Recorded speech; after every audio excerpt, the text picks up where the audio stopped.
સંભવ અસંભવ. લેખક હરકિશન મહેતા. ચેપ્ટર 7. આગલા દિવસે નાસ્તાના ટેબલ પર પિતા પુત્રનો મેળાપ થયો ન હતો. નાસ્તાના ટેબલ પર અમરનાથને તેની ચિઠ્ઠી વાંચવા મળેલી. Very good morning daddy. Maya સાથે પૂના જાઉં છું. હવે કાલે 9 વાગ્યે મળીશું.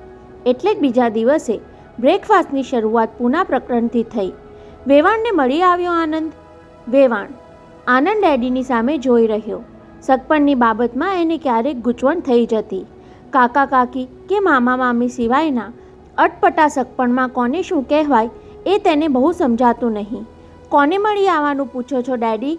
અરે વેવાણ એટલે તારા મધર ઇન લો, માયાની માં, તારા સાસુ અને મારા વેવાણ. ઓહ, હવે સમજાયું. આનંદે જવાબ આપવામાં થોડી વાર લગાડી. સવારે ઉઠતાની સાથે જ તેની મથામણ શરૂ થઈ ગઈ હતી. માયાના મધરની બધી જ વાત ડેડીને કહેવી કે મુલાકાતનો અંત છાનો રાખવો. પિતા પુત્ર એકબીજાથી ભાગ્યે જ કંઈક છૂપું રાખતા.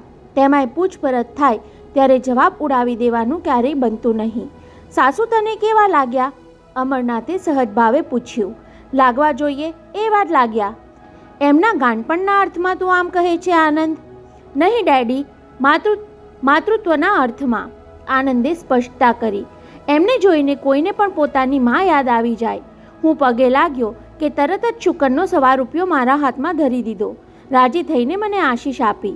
ત્યારે તો આ સંબંધથી એ પણ ખુશ છે, અમરનાથે લાગણીના રણકા સાથે કહ્યું. માનસિક સમતુલા ગુમાવી બેઠેલાઓ રાજીપો કે નારાજી છુપાવી શકતા નથી.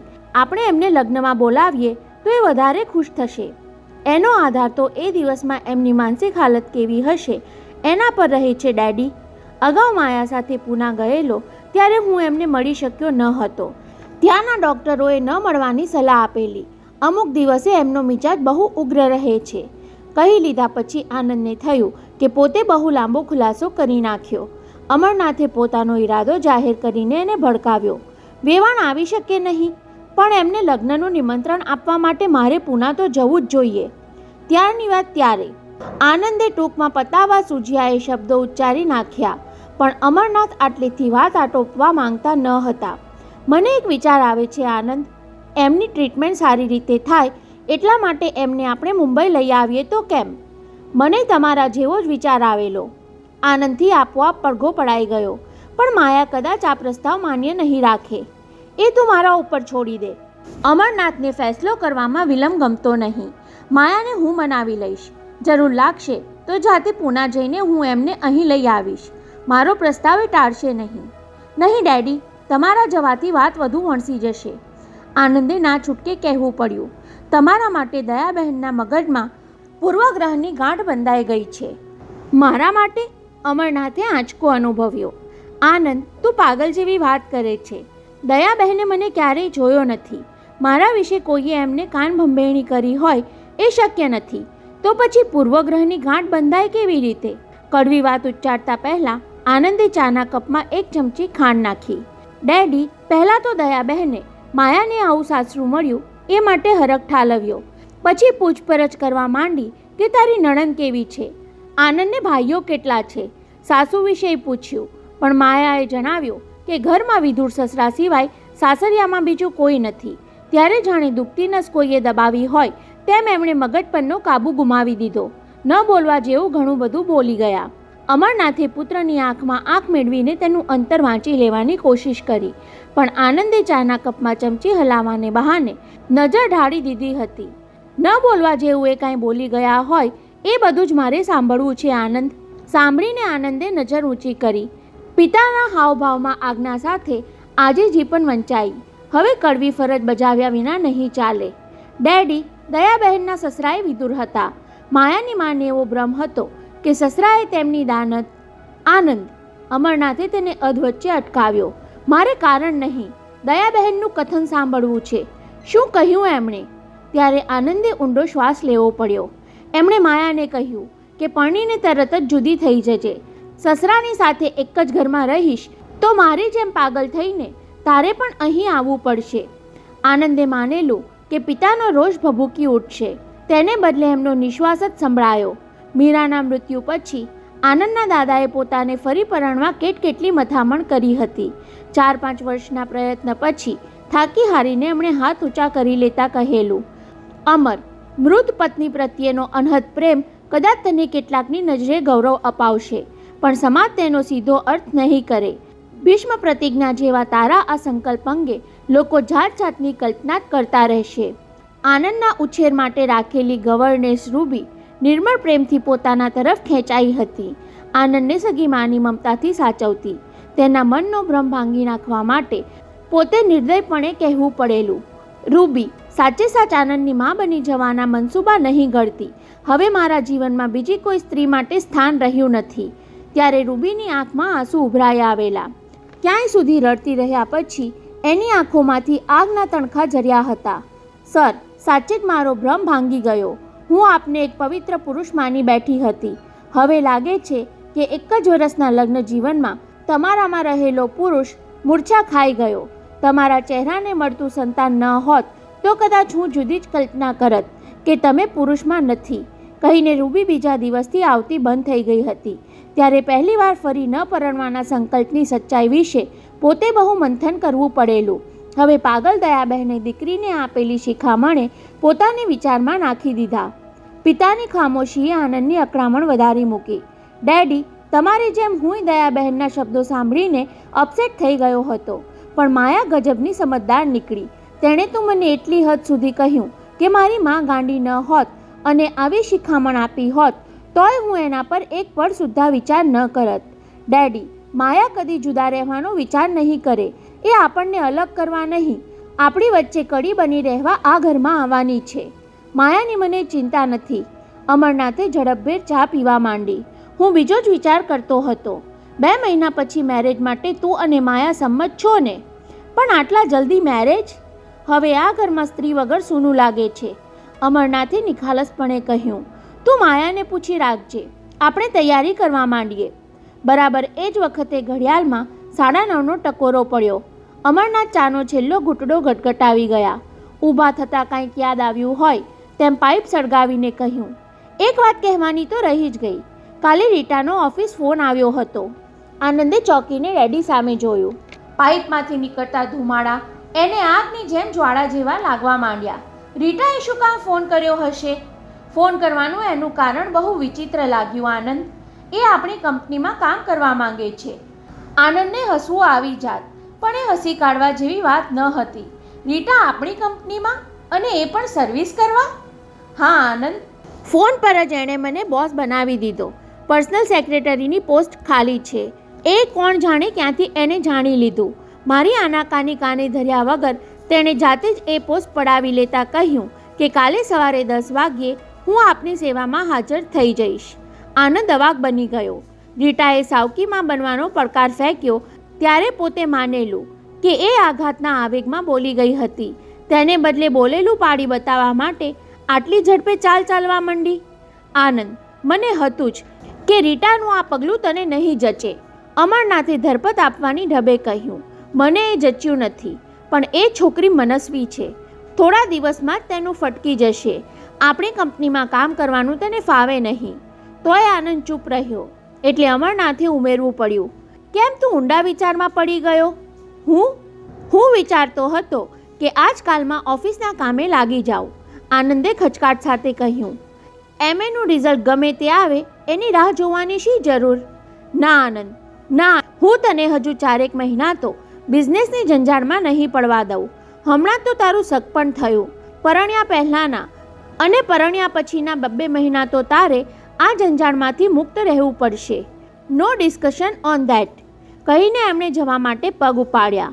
આનંદને થયું કે પિતાજી ઓફિસ જવાની રોજ કરતાં આજ વધુ અધીરાઈ કેમ દર્શાવે છે?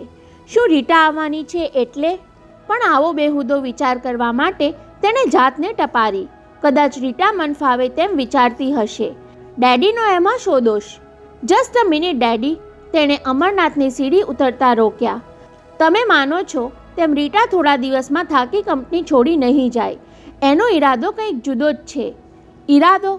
અમરનાથે પાઇપમાંથી ધુમાડા કાઢતા 5-10 પળ વિચારવું પડ્યું. તરત જ આંખોમાં ચમક ઉપસી આવી. નહીં આનંદ, તું માને છે એવું નહીં હોય. તને એમ કે રીટા તને પામી ન શકી એટલે હવે ઓફિસમાં તારો સહવાસ પામીને તારા અને માયાના લગ્ન પહેલાં તમારી વચ્ચે ભંગાણ પડાવવાનો ઈરાદો ધરાવે છે. નહીં નહીં, એવું નહીં બને. તું કે હું એવું નહીં બનવા દઈએ. ડેડી, એના ઈરાદાનું તમારું અનુમાન ગલત છે. મારી અને માયા વચ્ચે ભંગાણ પડાવવા નહીં, પણ આનંદથી આગળ બોલી શકાયું નહીં. પિતાને ઉપરા ઉપરી આઘાત આપવાની હિંમત ચાલી નહીં. કેમ અટકી ગયો આનંદ? અમરનાથે સખ્તાઈ નહીં પણ સમજૂતીના રણકાથી કહ્યું, તું જાણે જ છે આપણી વચ્ચે આવી કોઈ મર્યાદા આપણે રાખી નથી. રીટા ઓફિસમાં જોડાય એ પહેલાં એના ઈરાદાથી તારે મને વાકેફ કરી દેવો જોઈએ. એમ જ કરવાની કોશિશ કરું છું ડેડી. આનંદે મન મક્કમ કરી લેવું પડ્યું. રીટાને હવે મારામાં રસ નથી, પણ તમારામાં રસ જાગ્યો છે. આનંદ, પુત્રના મોઢેથી એવું સાંભળવાની તેમને સપને કલ્પના ન હતી. રીટા માટે તને પૂર્વાગ્રહ બંધાઈ ગયો છે. આટલી હદે અનુમાન કરીને. અનુમાન નથી કરતો ડેડી, રૂંધાતા અવાજે આનંદે સંભળાવ્યું. રીટાએ પોતે જ મને ચેલેન્જ ફેંકી હતી કે હું તારી વાઈફ ભલે ન બની શકી, તારી ઓરમાન માં તો બની શકીશ ને? હે? પાઇપમાંથી ધુમાડાના ગોટા છૂટવા લાગ્યા. માનવામાં ન આવતું હોય તેમ આનંદના બોલ પર અવિશ્વાસ કરવો એ ગમતો ન હતો. આ વાતને ગંભીર સ્વરૂપ આપી દેવાને બદલે તેમણે આનંદ સામે આંખ મિચકારી. Thank you my son. રીટાનો સાચો ઈરાદો મને અગાઉથી જણાવી દીધો એ સારું જ કર્યું. માયાની માનું એ મહેણું અને રીટાનો આ ઈરાદો. જોઈએ કોણ કેટલું સાચું ઠરે છે. કહીને એમણે આત્મવિશ્વાસ સાથે સીડી ઉતરવા માંડી. આનંદ પિતાની પીઠ પર તાકતો ઉલઝનમાં બેસી રહ્યો. તેને થયું થોડા દિવસ પહેલાં બધું જ સરળ લાગતું હતું અને હવે બધું જ ગૂંચવાઈ રહ્યું છે. જરાય ગૂંચવાયા વિના રીટા રૂઆબભેર 19 માળ ઊંચા મકાનમાં દાખલ થઈ અને રોડની ટેવાયેલી હોય એવી સ્વાભાવિક રીતે જ લિફ્ટ માટેની લાઇનમાં ગોઠવાઈ ગઈ. લિફ્ટની લાઇનમાં આસપાસ ઊભેલા સ્ત્રી પુરુષોનું ધ્યાન તરત પોતાના તરફ આકર્ષાયું એ જાણવા છતાં અજાણ્યા રહેવાનો રીટાએ દેખાવ કર્યો. થોડાક જોઈ રહેવા માંગતા હોવા છતાં ખરાબ ન દેખાય એટલા ખાતર આંખની કીકીઓને ખૂણામાં જકડી રાખીને નિરખી રહ્યા હતા. જ્યારે ચારછો જુવાન આધેડતો ભૂખાવડી નજર તેના પગથી માથા સુધી ફેરવી લેવાની કસરતમાં લાગી ગયા હતા. રીટાનું લક્ષ્ય તો 17મે માળે પહોંચી જવા પર જ કેન્દ્રિત હતું. આનંદે માયાની પસંદગીમાં નહીં ચડવાનો નિશ્ચય જાહેર કર્યો ત્યાર પહેલાં તો રીટાએ આઘાત અનુભવ્યો. તેની આંખો ભીની થવા લાગી હતી, પણ ઘવાયેલા સોમાને તેના સૂતેલા અભિમાનને જગાડ્યું. આવેશમાં એણે આનંદને સંભળાવી દીધું હતું કે તું નહીં તો તારા પિતા. પણ એ વખતે ખરેખર મનમાં એવો ઈરાદો સેવ્યો ન હતો. આનંદને વળતો ફટકો મારવા સિવાય તેના પડકારમાં વિશેષ કોઈ હેતુ ન હતો. પણ આવેશ ઓસરી ગયા પછી આ વાત પર જેમ જેમ વિચાર કરતી ગઈ તેમ તેમ તેને એ વાત વધુ ગમવા લાગી. અંકલ દેવદત્તની છાયામાં ઉછરેલી રીટાને જુવાન પુરુષોમાં કાંઈ ને કાંઈ ઉણપ દેખાતી. પુરુષ પીઢ, ઠાવકો અને ગર્વો હોવો જોઈએ. હું તારા માટે આમ કરીશ અને તારે ખાતર તેમ કરીશ એવું કહીને પ્રેમમાં પડવા માંગતા જુવાન માટે તેને હસવું આવી જતું. છતાં મોટી ઉંમરના પુરુષને પરણવાનો વિચાર તેને ક્યારેય આવ્યો ન હતો. પોતે જે યંગમેનને પસંદ કરે તે આધેડ થાય ત્યારે પોતાની કલ્પનાનો પીઠ પુરુષ બની શકે એવા કોઈની શોધમાં એ હતી. આનંદને જોયા પહેલાં અંકલ પાસેથી પિતા પુત્ર વિશે વારંવાર સાંભળ્યું. તેના પરથી તેને આનંદનું એક કલ્પના ચિત્ર મનમાં ઘડ્યું હતું અને પહેલી મુલાકાતે જે પામી ગઈ કે પોતાને જેની શોધ છે એવો પુરુષ આનંદમાં તેને મળી ગયો. નીચે આવી પહોંચેલી લિફ્ટનો દરવાજો ખુલ્યો એટલે રીટાની વિચારધારા અટકી ગઈ. આગળના 5-6 પુરુષો પછી રીટાનો વારો આવ્યો. સાંકડી લિફ્ટમાં તેણે અકળામણ અનુભવી. આજુબાજુ ઊભેલા 2 પુરુષો જાણી કરીને તેની આડોઆડ ઊભા હોય એવું તેણે મહેસૂસ કર્યું. પણ રીટાએ લિફ્ટમેનને 17મા માળની પોતાની મંજિલ જણાવી કે તરત જ પડખેવાળા બંને પુરુષો સંકેલાઈને આગા ખસી ગયા. રીટા સમજી ગઈ એ બંને અમરનાથની ઓફિસમાં કામ કરતા હશે. પોતે બોસની કોઈ મહેમાન છે એવું અનુમાન કરીને ડાહ્યાડમરા થઈ ગયા. 17મો માળ આવતા સુધીમાં લિફ્ટની કેબિન રીટાના સેન્ટથી મધમધી ઉઠી. મેનેજિંગ ડિરેક્ટરની પર્સનલ સેક્રેટરી બનવાના પ્રથમ દિવસે એ જાણી કરીને મોડર્ન સ્ટાઇલથી આવી હતી. પોતાના પલટાયેલા સ્વરૂપની અમરનાથને આજે જ જાણ થવા દેવી ન હતી. પ્રત્યેક પગલું વિચારીને ભરવાનું હતું. રીટાની આંખો ઊંચે ચડી લિફ્ટના એક પછી એક બદલાતા નંબર પર ચોંટી હતી. 17નો આંકડો ઝબક્યો. તેની સાથે તેની કીકીઓ પણ રોમાંચક ઝબકારો કરી ઉઠી. મનગમતી મંજિલ તરફ પહોંચવા માટે ઉત્સાહભેર નીકળતા મુસાફરોની જેમ લિફ્ટની બહાર પગ મૂક્યો. તેનું અનુમાન સાચું નીકળ્યું. પડખે ઊભેલા બંને પુરુષ ભૂલે ચૂકે સ્પર્શ ન થઈ જાય એટલી બધી સાવચેતી સાથે બહાર આવીને ડાબી બાજુની ઓફિસ તરફ સરકી ગયા. બિચારા! બબડીને રીટા જમણી બાજુ આગળ વધવા જતી હતી ત્યાં લોબીમાં પડેલા 2 શોકેસ પર તેનું ધ્યાન ખેંચાયું. કાચની પેટીમાં ઇન્ડિયા સ્ટીમ નેવિગેશનની સ્ટીમરના મોડલ મૂકેલા હતા. બંને પેટી વચ્ચે ઊભા રહી નીચે ઝૂકીને જોયું તો એક પર જલ અમર અને બીજા પર જલ આનંદ વંચાયું. તેનાથી મલકી જવાયું. પહેલા શોકેસના કાચ પર તેણે હાથ પંપાડ્યો અને બીજાને હળવી મુક્કી મારી. ના, તેની બીજી ચેષ્ટામાં ખુન્નસ નહીં, પડકારનો જુસ્સો હતો. આનંદ! થોડા વખતમાં અહીં બીજા 2 કેસ પણ ગોઠવાઈ ગયા હશે. તેના એક મોડેલ પર લખ્યું હશે જલ માયા અને બીજા પર જલ રીટા. તેને એ નામ જરા ખટક્યું હોય તેમ મનોમન સુધારો કર્યો. ના, જલ રૂક્ષ્મણી. મીરાના સ્થાને તો રૂક્ષ્મણી જ શોભે. રીટા સડસડાટ અંદર દાખલ થઈ. રિસેપ્શન ટેબલનો કારકુન એને જોઈને પ્રભાવિત થયો, પણ પેલાએ માન્યું હતું તેમ રીટાએ પૂછપરછ કરી નહીં. વચ્ચોવચ્ચ ઊભા રહીને વિશાળ વિઝિટર્સ ખંડની સજાવટનું ઉડતી નજરે નિરીક્ષણ કર્યું. 3 દિવાલ પર જુદા જુદા પ્રકારની સ્ટીમરના મોટા કદના ઓઇલ પેઇન્ટિંગ્સ જોઈને રોમાંચ અનુભવ્યો. 2 થાંભલા પર લટકતા ઇન્ડિયન સ્ટીમ નેવિગેશન કંપનીના આકર્ષક કેલેન્ડરો પર તેને દરિયાના ઘૂઘવાતા મોજા વચ્ચે સરી જતી સ્ટીમરો જ દેખાઈ. તેના મગજમાં વિચાર ઝબકી ગયો. આ કંપનીના માલિકે તો મધુરજની મધ દરિયે જ ઉજવવી જોઈએ. ક્લાર્કની ધીરજ ખૂટી હોય તેમ yes miss, how can I help you? સામે પૂછ્યું. છતાં જવાબ ન મળ્યો એટલે જુદી રીતે પૂછ્યું. આપ કોને મળવા માંગો છો? ત્યારે રીટાએ સામેની કેબિનના મોટા દરવાજાના બોર્ડ પર નજર નાખી. Managing director A.B. નાથ. પેલાએ માન્યું કે મોટા સાહેબને મળવા આવી છે. તેને બદલે રીટાએ બાજુની કેબિન તરફ પગ ઉપાડ્યા. તેના પર બોર્ડ હતું પર્સનલ આસિસ્ટન્ટ, પણ વ્યક્તિનું નામ છેકાયેલું હતું. રીટા કેબિનના દરવાજાનો નોબ ગુમાવવા ગઈ કે પેલા ક્લાર્કે દૂર બેઠા કહેવું પડ્યું, મિસ, અંદર કોઈ નથી. પર્સનલ આસિસ્ટન્ટ મિસ્ટર મુનીમ તો 8 દિવસથી સર્વિસ છોડીને ગયા છે. આઈ નો ઇટ. રીટાએ દરવાજો ઉઘાડવાની ક્રિયા ચાલુ રાખીને જવાબ વાળ્યો. એમની જગ્યાએ હું આવી છું. આજથી. તમને કદાચ બોસ કહેવાનું ભૂલી ગયા હશે, કહેતી કારકુનના પ્રત્યાઘાત જાણવાની પરવા કર્યા વગર એ અંદર ચાલી ગઈ. કેબિન બંધ થતાં દરવાજે તાકી રહેલા ક્લાર્કે બંને ખભા હલાવીને અચરજ ઉછાળ્યું. સાથોસાથ બંને હોઠ વચ્ચેથી ધીમી સિસોટી પણ નીકળી ગઈ. ચાલો, હવે મુનીમના કરડા ચહેરાને બદલે રોજ આનું બ્યુટીફુલ મુખડું તો જોવા મળશે. અમરનાથ ઓફિસમાં આવ્યા ત્યારથી ટેલિફોન ચાલુ થઈ ગયા હતા. રીટાએ આગલા દિવસે ફોન પર બોસ કહીને પડાવી લીધેલી પર્સનલ સેક્રેટરીની પોસ્ટની કે ઘેરથી નીકળતી વખતે આનંદે કહી સંભળાવેલા રીટાના વિચિત્ર ઈરાદાની વાત તેમણે કેબિનની રિવોલ્વિંગ ચેર પર બેસતા જ મગજમાંથી ખંખેરી નાખી હતી. મહાણવટાના ધંધામાં પડેલા અમરનાથે તોફાની દરિયામાં જહાજને સમતોલ રાખવાની સ્ટીમરના કેપ્ટનની કાબેલિયત પોતાના અંગત જીવનમાં કેળવી લીધી હતી. દરિયામાં કમોસમનું તોફાન આવી ચડે તેમ જીવનમાં અણધારી આંધી પણ ફૂંકાય. એટલા ખાતર કાંઈ સફર થોડી થંભાવી દેવાય. ટેબલ પર રાખેલ 4માંથી 3 ટેલિફોનની લાઈન તો ઓફિસની ઓપરેટર સાથે સંકળાયેલી હતી. એ ખલેલ રોકવા માટે એમણે ઓપરેટરને કહેવું પડ્યું, પ્લીઝ હમણાં થોડીવાર હું અહીં નથી એમ જવાબ આપવો. મારે ઘણા અર્જન્ટ કામ પતાવવાના છે.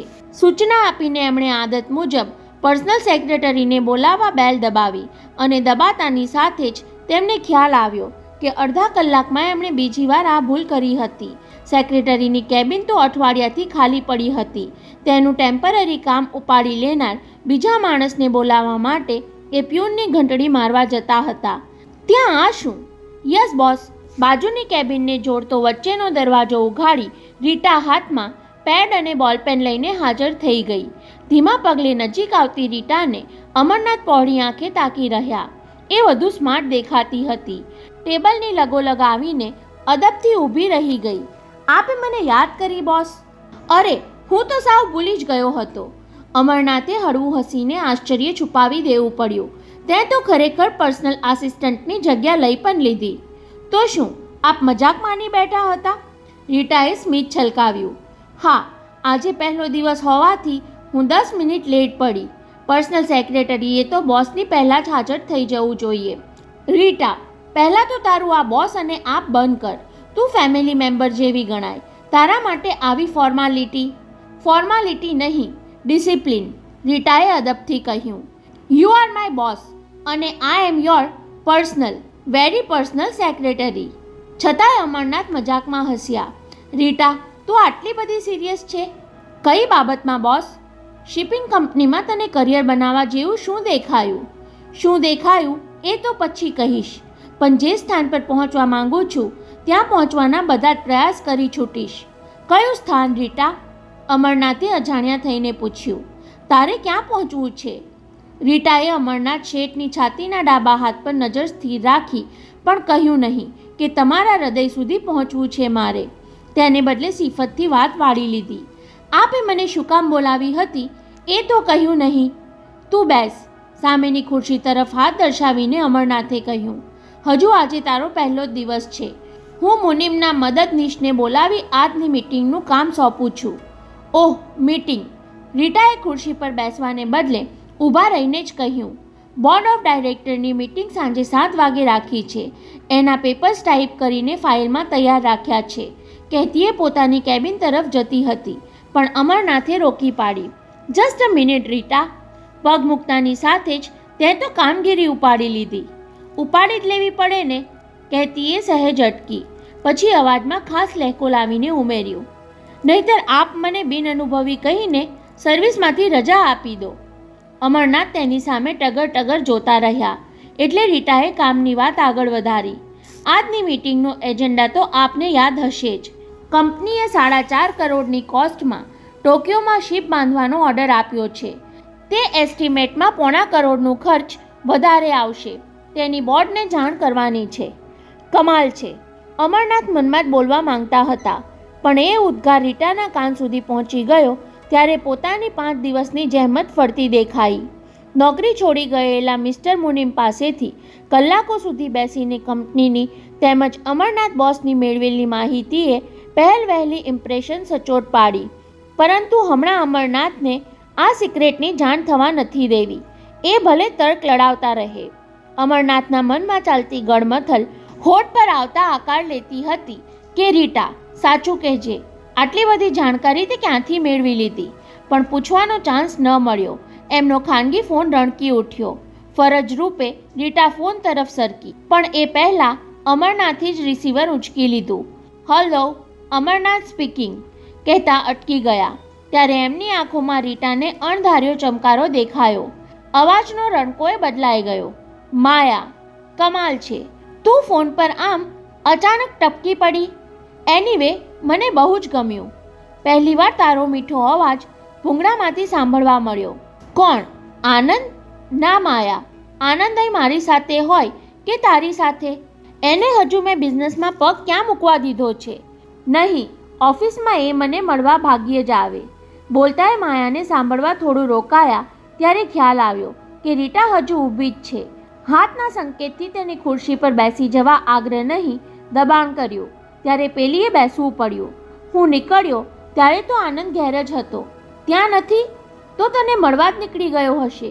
થોડી વાર વેટ કર. શું કહ્યું? કલાકથી વેટ કરે છે? તો નક્કી.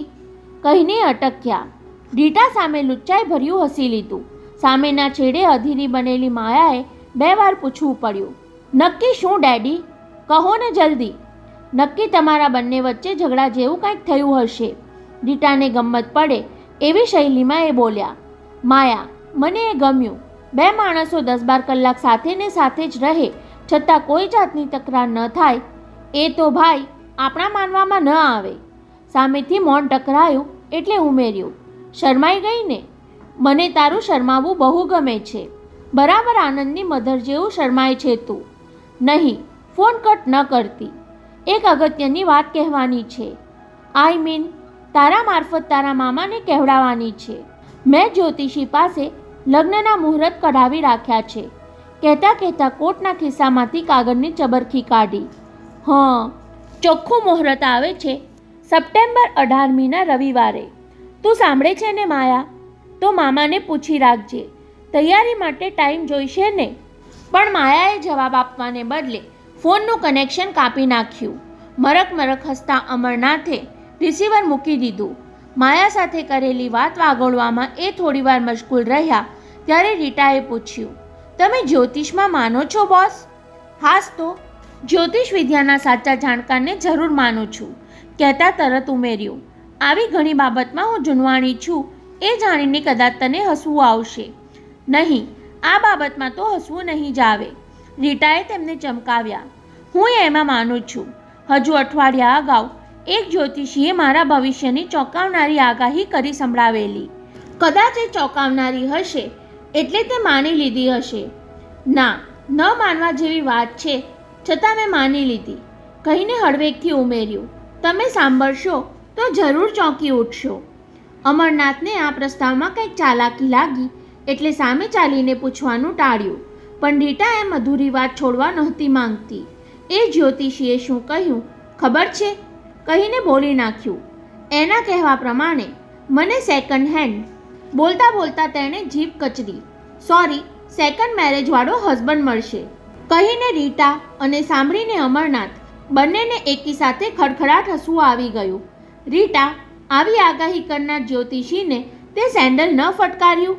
આવી સરસ, સુંદર અને સ્માર્ટ છોકરીને માટે બેસ્ટ યંગમેન શોધી કાઢનાર હું અને દેવદત્ત અંકલ હજુ જીવીએ છીએ ત્યારે તો મારી ભૂલ થઈ.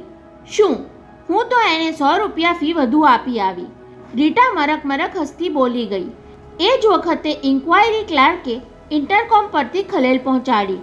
Boss, sorry to disturb you. 11:30ની અપોઇન્ટમેન્ટવાળા મહેમાન સાહેબ આપને મળવા આવ્યા છે. એમને અંદર મોકલું? હા, મિસ્ટર મહેરાને અડધી મિનિટ પછી મોકલ. ત્યારે રીટા તરત જ ઊભી થઈ ગઈ.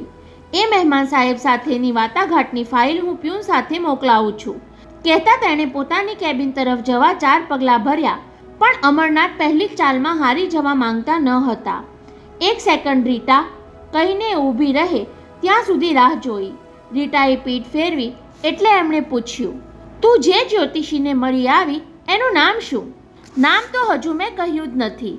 રીટાને એ સવાલ ગમ્યો હોય એમ લહેકાતી બોલી.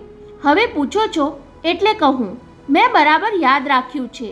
જમનાશંકર પંડ્યા. જમનાશંકર પંડ્યા. અમરનાથથી બબડી જવાયું. ત્યારે રીટાએ સિફતથી સંભળાવ્યું, એનું સરનામું પણ જોઈતું હોય તો આપું. ના, હું એને સારી રીતે જાણું છું, કહીને અમરનાથ જાણી કરીને અટક્યા. ત્યારે તો તમે કહી શકશો કે એની આગાહી કેવી સાચી પડે છે. સાચી જ પડે છે, 100%. સાંભળીને રીટાની આંખોમાં આખો દરિયો ઉછળવા માંડ્યો. ત્યારે તો મેં એને વધારે ફી આપી એનો અફસોસ કરવા જેવું નથી, બિલકુલ નહીં, કહેતા શતરંજના બાહોશ ખિલાડીની આદતથી અમરનાથે અટપટી ચાલ આગળ વધારી. મારો પોતાનો અનુભવ કહે છે કે એ સચોટ આગાહી કરે છે. તમારો પોતાનો અનુભવ? રીટા તરફથી આ સવાલ પૂછાય તેની જ રાહ જોતા અમરનાથે ધડાકો કર્યો. હા રીટા, મીરાના મૃત્યુ પછી મને ફરી પરણાવવા માંગતા પિતા સામે મેં નમતું ન જોખ્યું ત્યારે એ આ જમનાશંકર પાસે જ ગયા હતા. એણે મારા બીજા લગ્નની કરેલી આગાહી સાંભળીને ગુસ્સામાં આનંદના દાદા ફી આપ્યા વગર જ પાછા ફરી ગયેલા. એણે એવી તો શી આગાહી કરેલી? એ જ કે તમારો આ પુત્ર અમરનાથ કોઈ કાળે બીજા લગ્ન કરશે નહીં.